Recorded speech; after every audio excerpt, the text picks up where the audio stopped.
Alright, so guys, the Samsung Galaxy Y3 will be revealed on August 5 at the Galaxy Unpacked event alongside the Galaxy Note 20 lineup. But now we have a detailed hands-on video of the Galaxy Y3 courtesy of YouTube channel The Mobile Central that pretty much reveals everything.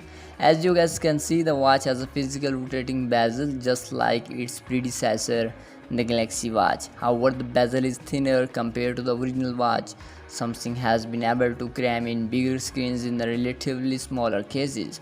Anyway, it has two physical buttons on the right side similar to the earlier Galaxy smartwatches, but there is a change in their shapes. The back of the smartwatch reveals its 41mm size and confirms specs like 580 mm water resistance. This means that the watch is water resistant up to 50 meters in depth for 10 minutes. Of course, the screen size is 1.2 inch. The bigger one has a screen size of 1.4 inch. Both versions will be IP68 rated and will come with 1GB of RAM and 6GB of onboard storage. By the way, other features include a blood pressure sensor, a heart rate sensor, ECG measurement, Wi-Fi connectivity, and more. In any case, we will hear quite a lot about the Galaxy Y3 in the coming days, so be sure to subscribe to keep up with all updates, and as always, I'll see you guys in the next ones. Peace out.